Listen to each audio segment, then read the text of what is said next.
So today we are reading in Book 2, Canto 13, In the Self of Mind.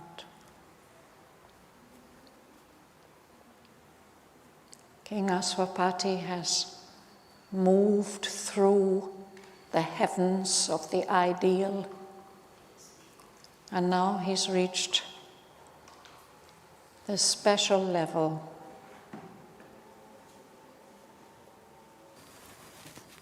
This is the self of mind. We've been told that for a spiritual seeker, it's possible to contact the one self that sustains everything in creation on any plane. We've seen that diagram of the mothers where she shows 12 or 13 or 14 planes of existence. So this self of mind is a plane where we can contact the self, the one self, which can be contacted on any level, from the most material to the highest. Here it can be contacted on the level of mind. And for the last few cantos, King Aswapati has been exploring the different levels of mind. Now he's come to the self of mind.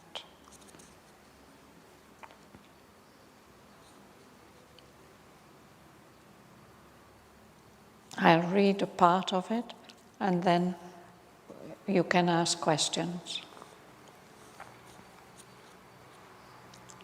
At last there came a bare, indifferent sky,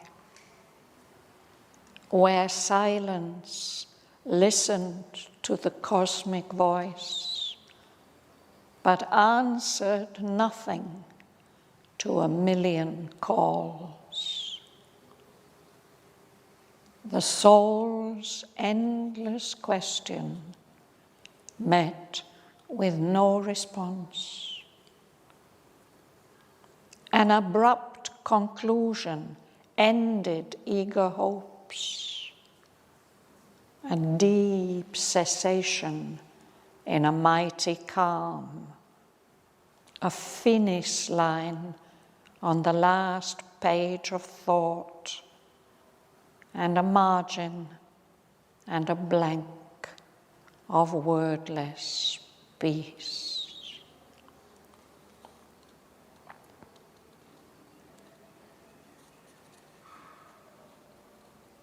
So King Aswapati has come to this level, a level of silence, even unresponsiveness. No? That question of his soul, it met with no response. There's no answer given. And this happens suddenly, an abrupt cessation. Cessation means stopping, an end. Everything ends suddenly in a mighty calm. It's as if there's a book, and on the last page of the book, somebody's put a line, a finish line that shows that this is the end. This is on the last page of thought. And there's a margin and a blank of wordless peace. Why does finish? Finish. Finish means the end in Latin. So that's what we can put finish. And in English we say finish. Yeah. There paused the climbing hierarchy of worlds. So we've seen this ladder of worlds. Asvapati has been shown that ladder of worlds from the beginning of his quest, this world stair, no? And he's been going up the stairs higher and higher and higher. But now that climbing hierarchy of higher and higher worlds stops. It's as if he's reached the top of a mountain. He stood on a wide arc of summit space, the summit, the top. And he's all alone there on the brow of this mountain of worlds, all alone with an enormous self of mind which held all life in a corner of its vasts, surrounded by this sense of a self, a being,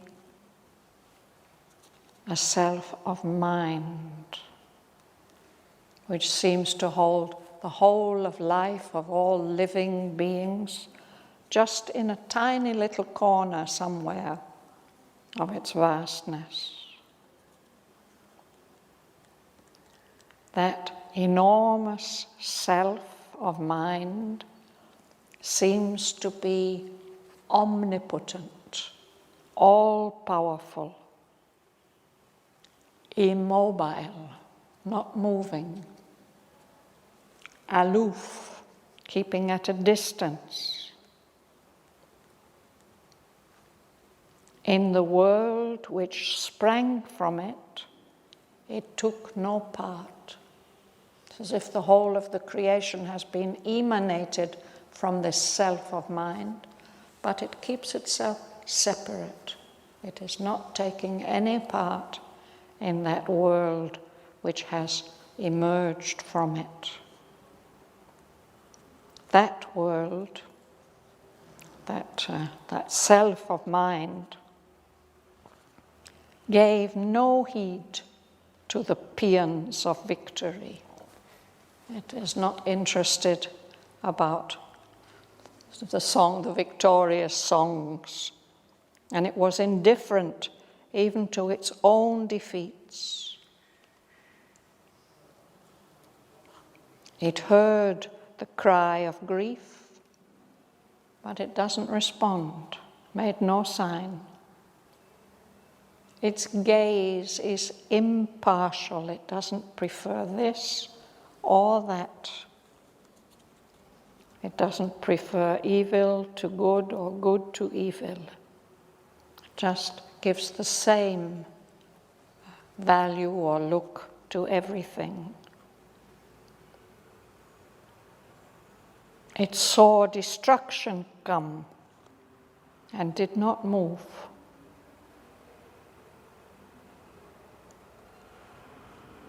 This self of mind seems to be an equal cause of things. It's as if it has given birth to all these things, but it doesn't prefer any of them. It sees them all equally. It seems to be a lonely seer, a watcher, an observer. It seems to be the master of its multitude of forms, all the forms of creation.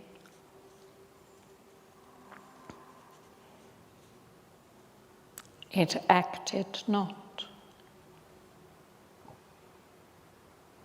but bore all thoughts and deeds It is aware of everything that is thought or done in the universe. This is the witness, Lord, of nature's myriad acts, all the many, many things that nature does. This self witnesses them, consenting to the movement of her force, of nature's force. Whatever she does, it says, yes, it accepts.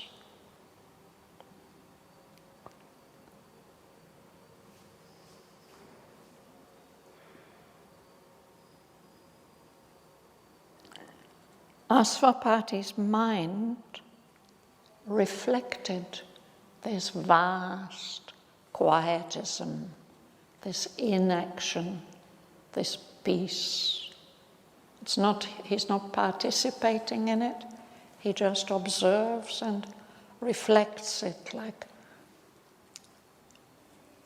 an unruffled lake or a perfectly pure mirror.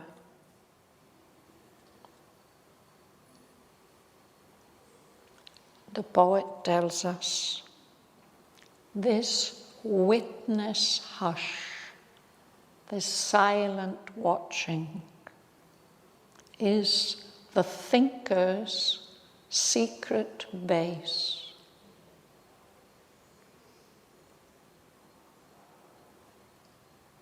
The basis of, we could say, creative thought.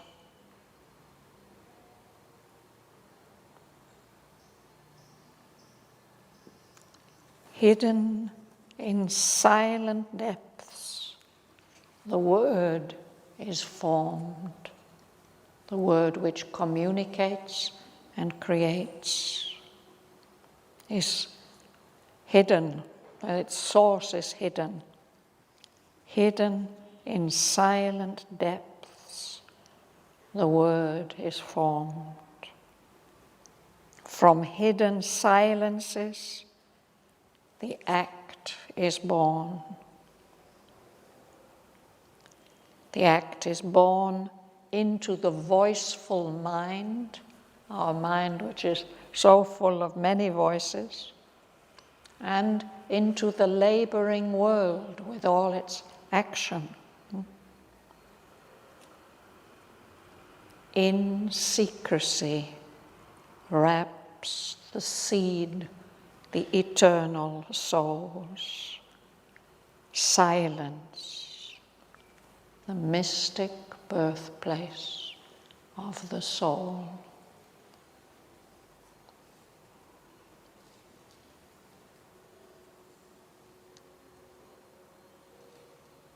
Secretly, the eternal plants this seed which gives birth to a unique soul, but it's all done in silence.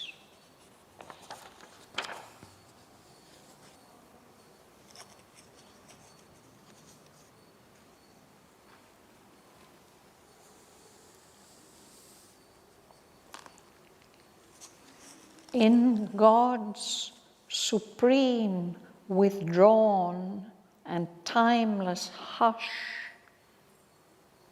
a seeing self and potent energy met. Two things. There's that three things. God's supreme, withdrawn and timeless hush, that silence which is the birthplace of the soul. But a seed is sown there, and then this self which has such a great power of vision, meets a powerful energy. Perhaps we can say it's the meeting point of Purusha and Prakriti.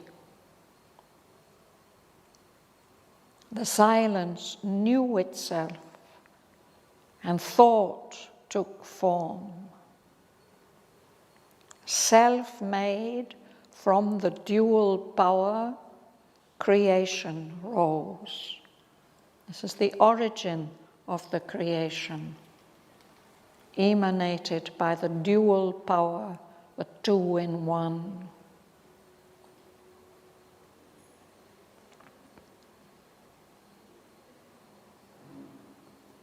In the still self he lived, and it in him.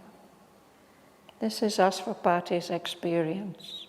He lives in that still self, and it lives in him.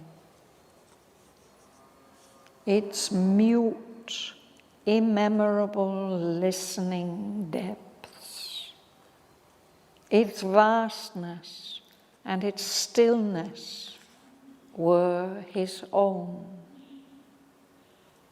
One being with it, he grew wide, powerful, free.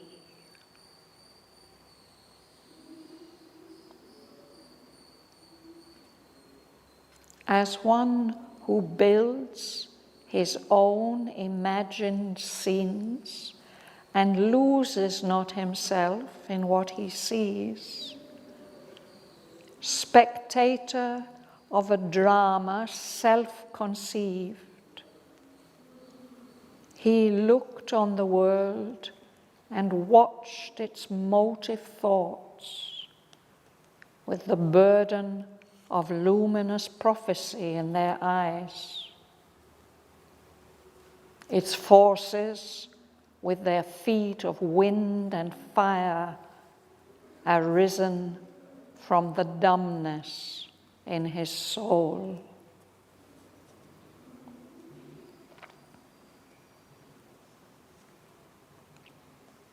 So this is an interesting description of how Asvapati experiences this state. He's a spectator, he's watching, and yet the drama which he's watching, he has conceived himself. He's looking out on the world and watching the thoughts that move it, that lead to developments there. These motive thoughts are carrying a burden of luminous prophecy in their eyes. It's as if in the eyes of those thoughts he can see something of future developments.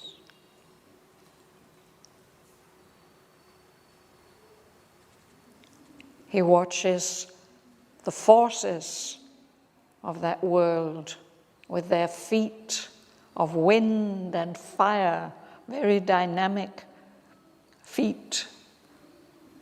These forces and these feet seem to have arisen from the dumbness of his own soul.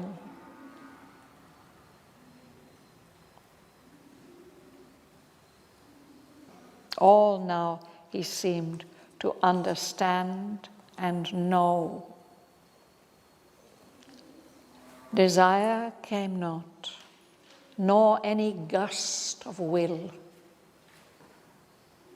A gust, it's a strong wind coming. There's nothing, no movement like that. The great perturbed inquirer lost his task. There's something in us which is always asking questions.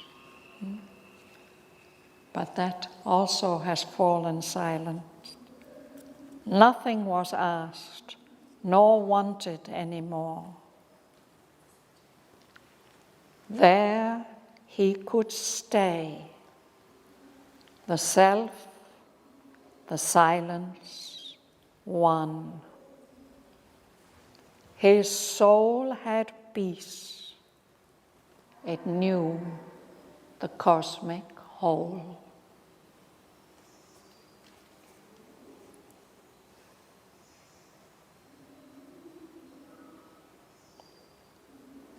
this seems like a kind of fulfillment, an end, an achievement.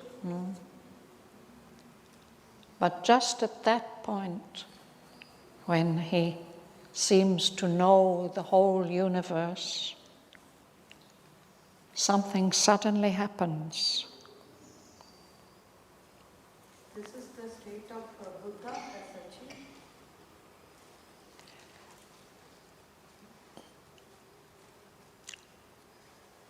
I don't feel really qualified to give a firm answer on this, but it seems to me that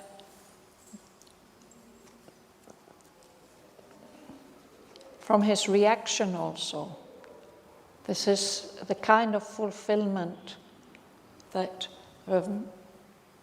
many seekers have been searching for, a moment of silent self, oneness, without any movement. Nothing was asked nor wanted anymore. There he could stay. He doesn't have to move. He can just be there. He has won the self, the oneness, and the silence. His soul has peace. It knew the cosmic whole. That's how Aswapati feels, that he doesn't have to move anymore. He's reached a kind of goal.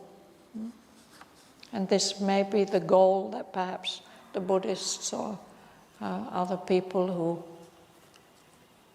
who want a kind of nirvana, a dissolution.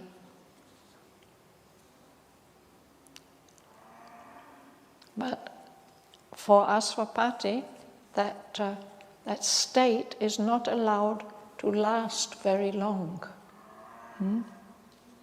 Because suddenly a luminous finger fell on all things seen or touched or heard or felt, and showed his mind that nothing could be known. That must be reached, from which all knowledge comes. So he hasn't reached any final conclusion. He's shown that the mind cannot give him that fulfillment. To have that fulfillment, he has to reach something from which all knowledge comes.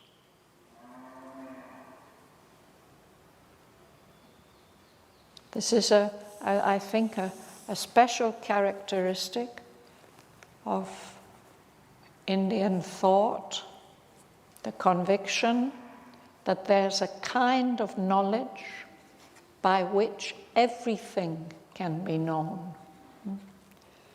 And now it's as if Aswapati is shown that his mind, we've been moving through the mind worlds for last 5 or 6 cantos. The mind can't give that knowledge by which everything is known. But something is there. There is something that from which all knowledge comes. But for Aswapati, this experience of this light coming and showing him that the mind can't know anything is devastating. This skeptic ray, this questioning light, disrupted, disturbed everything that seems, all these appearances of the world. It smote, it struck a strong blow at the very roots of thought and sense. These are our tools for knowledge, no? What we can think, what we can conceive with our minds. and what we can perceive with our senses. But if they are disrupted, if they are shown to be inaccessible, then what?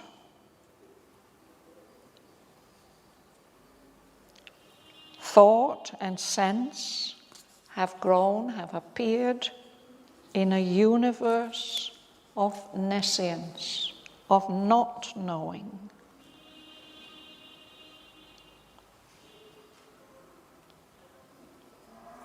Thought and sense are aspiring towards a superconscient sun, a sun of illumination at a very, very high level.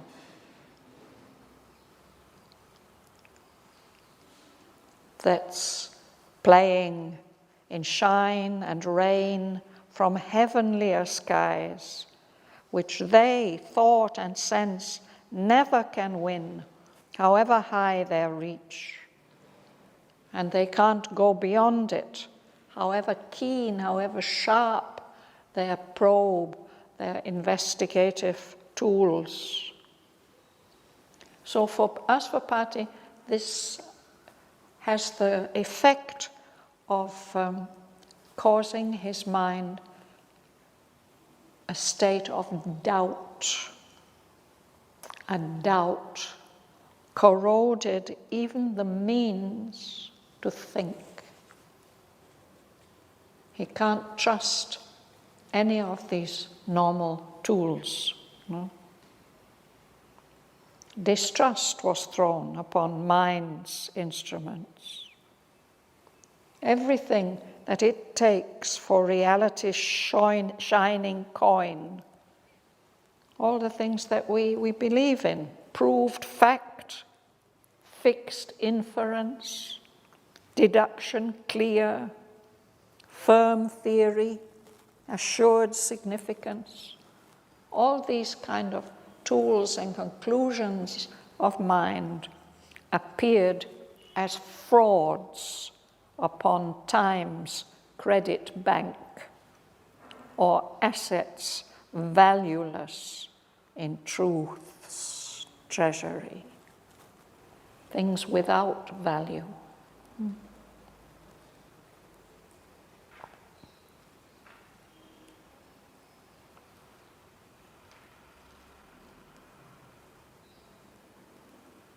You like to read, Kamala?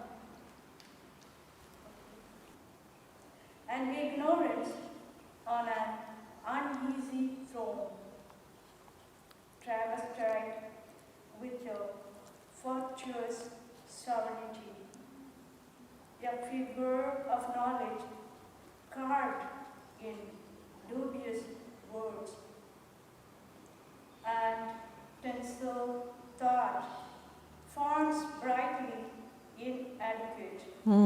Thank you.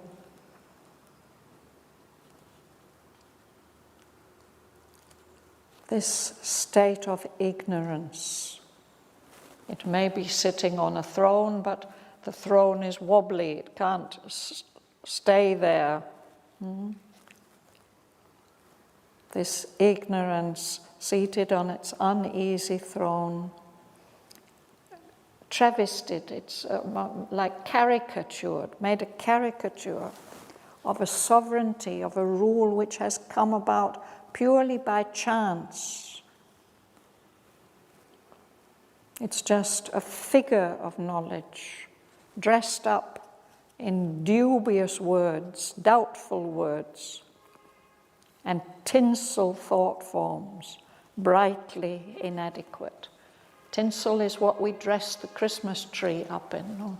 The shiny strips of silver and gold. It's just a bright decoration.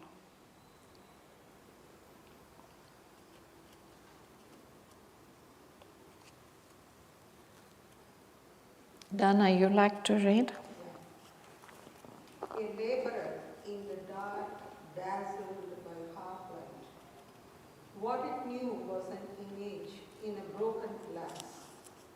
What it saw was real, but its sight untrue. All the ideas in its vast repertory were like the mutterings of a transient cloud that spent itself in sound and left no trace.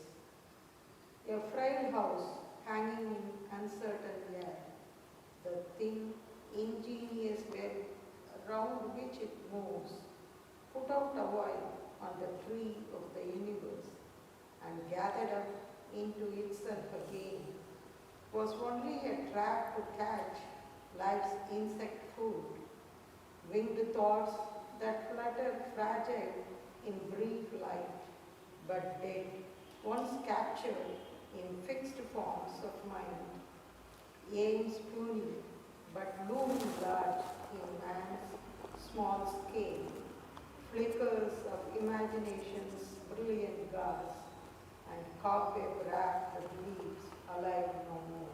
Thank you. So some wonderful imagery here, no?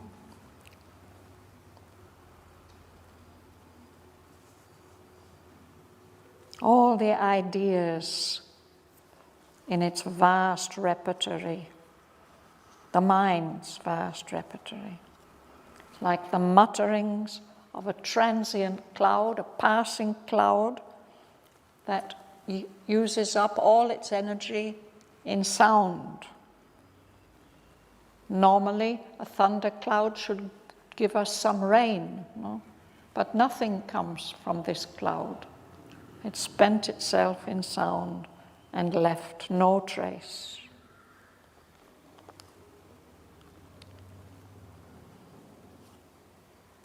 The constructions of the mind are like a frail house hanging in uncertain air, as if it's on a spider's web, a thin, ingenious web round which it moves.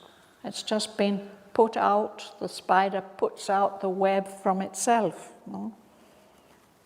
Puts it out a while on the tree of the universe, and then gathers it up into itself again. The only function of this web is to, as a trap, to catch life's insect food. That's what the spider eats. It'll catch its all kinds of little insects that fly into its web.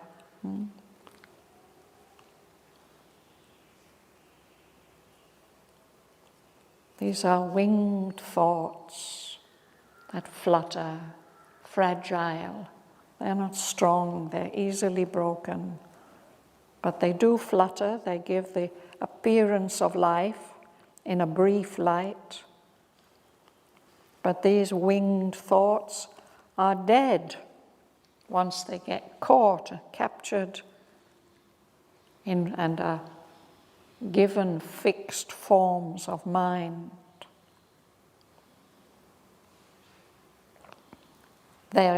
Some of these thoughts are aims, weak. Puny means weak.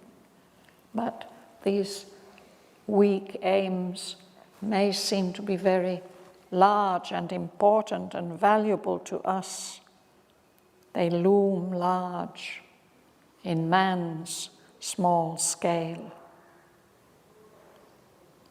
Flickers of imagination's brilliant gauze. It's also shiny, attractive-looking material, but just flickering, something almost worthless.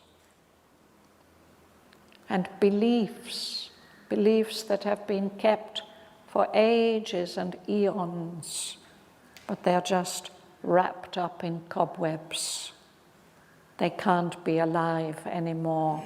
They can't have any meaningful power.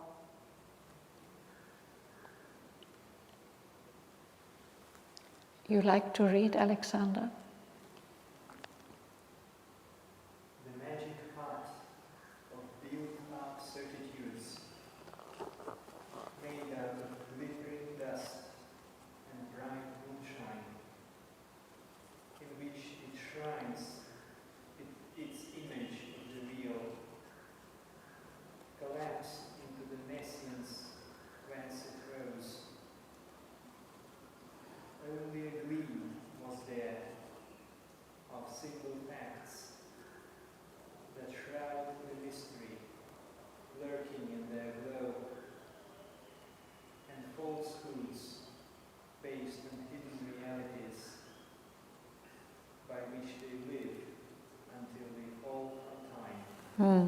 Thank you.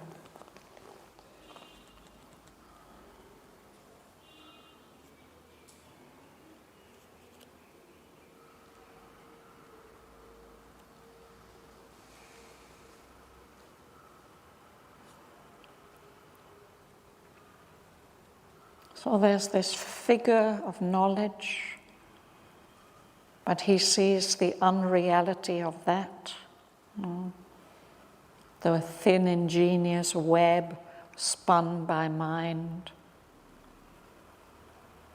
The aims which loom large in man's small scale, but are just flickers of imagination's brilliant gauze. And they are remnants, cobweb-wrapped beliefs, alive no more. So for him, for Asvapati, this whole magic hut has been brought into existence by enchantment, built up certitudes. They look like certitudes, but in fact they are not certain at all. They're just made out of glittering dust and bright moonshine. Moonshine is synonymous with unreality. The glittering dust and bright moonshine, it shrines, it worships its image of the real. But for him, all this just collapsed into the nescience, the state of not knowing anything from which it has arisen. The only source of light is a little gleam of symbol facts that shroud, that wrap up the mystery that's lurking, hiding in their glow. And falsehoods based on hidden realities. There are some hidden realities which give some value to those falsehoods. Falsehoods that are based on hidden realities which keep them alive for a time until they fall out of time.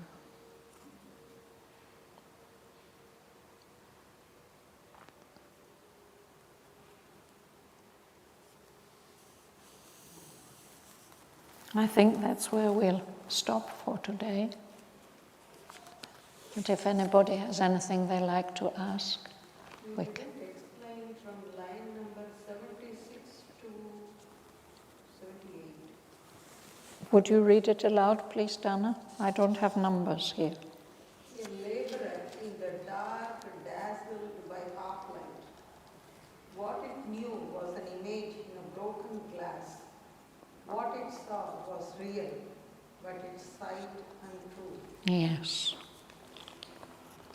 So here he's talking about this figure of knowledge, no? An ignorance seated on an uneasy throne.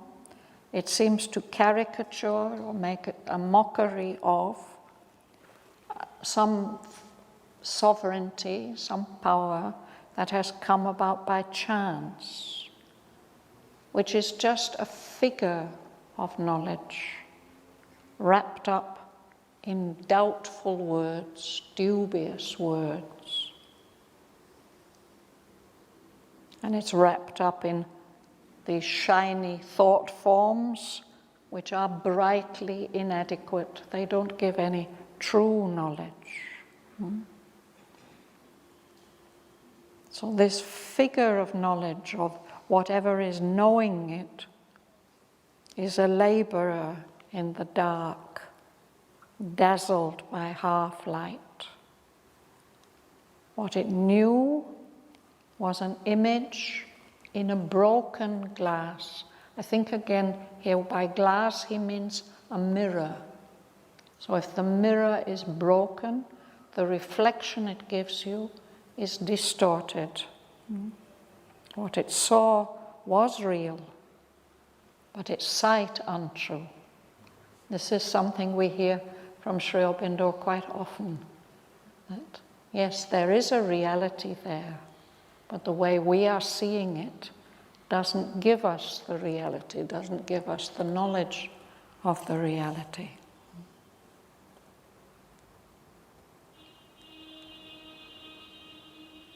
Line 97, shroud, meaning of shroud. To shroud something is to cover it with a dark cloth. So you shroud things in mystery. If you don't want people to know things, you wrap them up in misleading images and words.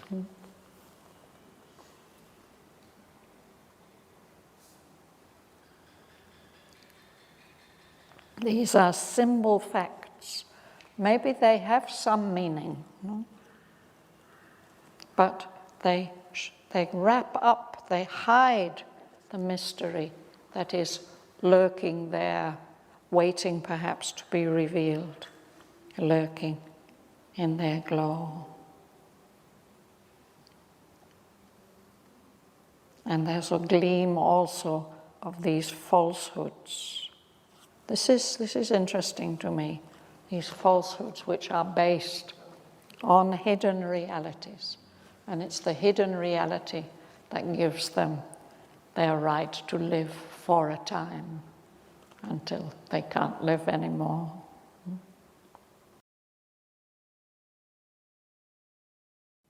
At last there came a bare, indifferent sky, where silence listened to the cosmic voice, but answered nothing to a million calls. The soul's endless question met with no response. An abrupt conclusion ended eager hopes. A deep cessation in a mighty calm. A finis line on the last page of thought, and a margin and a blank of wordless peace. There paused the climbing hierarchy of worlds. He stood on a wide arc of summit space, alone with an enormous self of mind, which held all life in a corner of its vasts. Omnipotent, immobile and aloof, in the world which sprang from it, it took no part. It gave no heed to the paeans of victory. It was indifferent to its own defeats. It heard the cry of grief and made no sign. Impartial fell its gaze on evil and good. It saw destruction come and did not move. An equal cause of things, a lonely seer and master of its multitude of forms, it acted not, but bore all thoughts and deeds. The witness Lord of nature's myriad acts, consenting to the movements of her force. His mind reflected this vast quietism, this witness hush is the thinker's secret base, hidden in silent depths the word is formed. From hidden silences the act is born into the voiceful mind, the labouring world. In secrecy wraps the seed the eternal sows. Silence, the mystic birthplace of the soul. In God's supreme, withdrawn and timeless hush, a seeing self and potent energy met. The silence knew itself, and thought took form. Self-made from the dual power, creation rose. In the still self he lived, and it in him. Its mute, immemorable listening depths, its vastness and its stillness were his own. One being with it, he grew wide, powerful, free. Apart, unbound, he looked on all things done. As one who builds his own imagined scenes and loses not himself in what he sees, spectator of a drama self-conceived, he looked on the world and watched its motive thoughts with the burden of luminous prophecy in their eyes, its forces with their feet of wind and fire, arisen from the dumbness in his soul. All now he seemed to understand and know. Desire came not, nor any gust of will. The great perturbed inquirer lost his task. Nothing was asked nor wanted any more. There he could stay. The self, the silence one. His soul had peace. It knew the cosmic whole.